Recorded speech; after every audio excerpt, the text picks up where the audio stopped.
Hello, good evening. I hope you're all doing okay. Yes, I have attempted to bleach my own roots in isolation. I don't think it's too bad, but please, no one be mean or tell Brad Mundo or anything like that, because, that would just be heartbreaking, quite frankly. So, this is WrestleMania weekend, and it appears to be WrestleMania weekend whether we like it or not, apparently.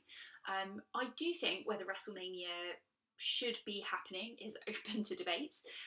Personally, I think that even without an audience, it's not like wrestlers can remain 2 meters away from each other.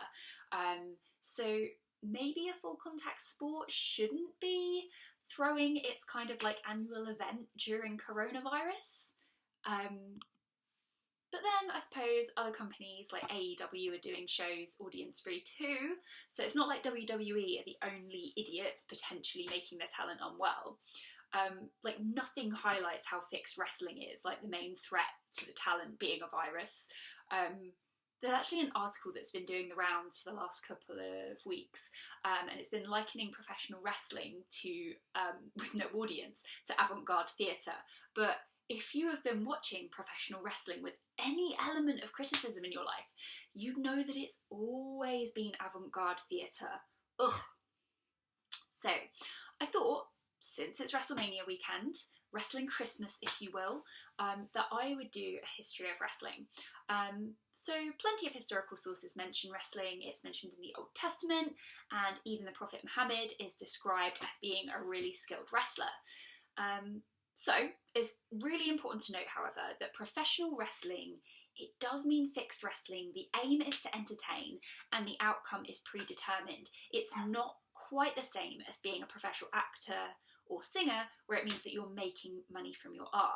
You can very easily be a professional wrestler for like your whole life and not make a penny. And professional wrestling doesn't really start to become popular until around about the 1800s. Wrestling has not always been a form of entertainment. It originates as a sport and as a martial art, and the earliest form of wrestling is dated back to China in 2697 BC, when rebel soldiers developed a wrestling style known as Shuo Jiao, to fight off the Yellow Emperor's army. Now, although the earliest records of wrestling seem to come from China, that does not mean that other forms of wrestling were not also being developed at the same time, concurrently. In other places in the world, like in ancient Egypt, we know that an ancient Egyptian mural found in the tomb of Khnumhotep comes from around 1986 BC, and it features a long series of images depicting the events in a wrestling match. And that indicates, obviously, that the art form had also developed in Africa, or at the very least in North Africa. And then a little bit later on, around 1100 BC, you get the ancient Greeks developing a form of wrestling which becomes really, really popular, and it becomes an organised sport. And this is where the idea of a submission hold comes from ancient Greece. So you get to score a point when you manage to get your opponent's back, hip or shoulder onto the ground, and that forces them to concede defeats. And another way you can get them to concede defeat is by forcing them out of the wrestling arena, a little bit like in sumo wrestling. So at this time in ancient Greece, 3 points had to be scored to win the match, making it what's modernly, that's not a word, what's now known as a 3-fall match. Most professional wrestling matches are usually just 1-fall matches, with anything else kind of being the exception to the rule now. So after the Roman conquest of the Greeks around 510 BC, Greek wrestling gets really, really absorbed into Roman culture, and it becomes known as Roman wrestling. So they rebrand it as Roman wrestling. And this style of wrestling, it continues to focus on mat-based submissions with a little bit of grappling, but mostly it is just submission holds being the norm. And this style, which we now kind of call the Greco-Roman style of wrestling, is still offered to students in lots of schools around the world. So often if you see that your school offers wrestling, they're probably not offering you professional wrestling, they're probably offering you Greco-Roman style wrestling.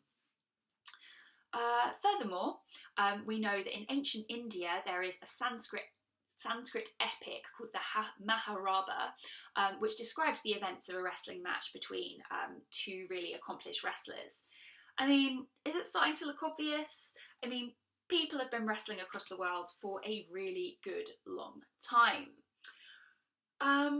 So we can tell wrestling was developing in a lot of different places well before the 1st century. We're not even into the 1st century yet. But I have to mention just one more notable example, because those of you who are Iranian or maybe of Muslim heritage might have noticed that my name is quite clearly Iranian. It wouldn't be that clear to everyone, but to some of you it will be. I just wanted to add a bit of my own history and colour into this, because in Persia, around 132 BC, a form of wrestling was being developed, known as Varzesh-i Bastani, and that was used to train ancient warriors in Persia and in the adjacent lands to Persia. The idea of it was to instill a sense of national pride in them for coming vassals. Really, the only time I felt Iranian national pride is for Jackie Cox in the current series of RuPaul's Drag Race. Moving forward into 900 AD, and not content with wrestling being hard enough, the Turkish decided to make oil wrestling their national sport. Now, the idea was that wrestlers could douse themselves with olive oil and wrestle one another to the ground, and that was really that was it. That was the sport. I'm just trying to make it too difficult, really. Now, okay. I know you're probably thinking there's one really important thing that she's left out. She's left out sumo wrestling. But I've been doing this chronologically, and actually sumo wrestling doesn't develop in Japan until about 1684. Now, those of you who aren't aware of sumo, this is a form of full contact wrestling where a rikishi, meaning a wrestler with a very distinctive look and not the Usos' dad, attempts to chuck their opponent out of a ring or into touching the ground. Now, Japan's really the only country where sumo has really been practiced, but it is very popular around the world because it's such a distinctive sport. Okay, I haven't purposefully left out the USA and Europe. Well, not on purpose, I haven't done that on purpose, but it's not until about 1870 that a form of wrestling known as catch wrestling developed in Lancashire. Now, the Scottish later form a variant on this, and so did the Irish, who then took it with them to the USA during the Great Migration. And in 1888, yes, same year as the crimes of Jack the Ripper, the world saw its very, very first organised wrestling tournament, and that took place in New York City. So what had happened is that the wrestling-loving European settlers also found wrestling to be really popular amongst Native Americans, because like I said, this was developing concurrently around the world.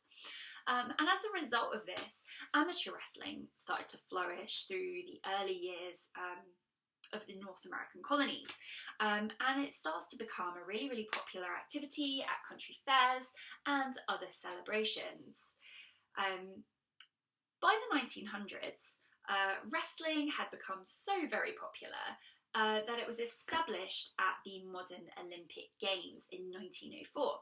And it's been an event at every single modern Olympic Games ever since, with a governing body actually being set up called the United World Wrestling, established in 1912, I think, to regulate the sport. However, it's not just regular old wrestling that's getting popular. Now, in the 1800s, that professional part I mentioned earlier starts to come in, and alongside the popularity of the Greco-Roman style of wrestling, professional wrestling starts to get popular. Now, just a bit more detail on professional wrestling. That is a form of performance art and entertainment which combines athletics with theatre. And it starts in the 1800s to become really, really popular as a sideshow exhibition, with it travelling all around America to carnivals and vaudeville halls. And by the 1980s, so a bit further forward, professional wrestling was rebranded as sports entertainment, with companies like WWE, Impact, and Ring of Honor touring professional wrestling events not as sideshow events, but around the world. And by the 1980s, that mat-style submission-based wrestling was being integrated with acrobatics and stunts and dramatic stories being played out through feuds between wrestlers. I mean, that's the kind of wrestling that I really love. I love the ridiculous side of it. Now, there's a lot that's happened within wrestling since. I couldn't possibly go over it all, but most notably, there's been a great deal more respect to mainstream women's wrestling since WWE announced their women's revolution in 2015, taking women's matches from being short and sweet and ultimately forgettable to investing in their talent, with women dominating the main event at WrestleMania 35. That's last year. We're kind of in a place where women are getting a lot more respect now. So this has been a whistle-stop tour through the timeline of wrestling. Personally, I love wrestling. Well, let's be clear, I really love professional wrestling. I like it as a medium to tell stories. I love a gimmick. I love a completely ridiculous resolution taking place in the ring. I like the outfits, I like the music, I like the stunts, I like the characters. I mean, it's almost like a form of entertainment that was just made for me. So there we have it. I love wrestling. Okay friends, if you like this video, please give it a thumbs up or write me a comment letting me know what you liked and what you didn't like. I really like finding out what you think. So whether you are watching WrestleMania or not, stay cute, be kind, and please subscribe.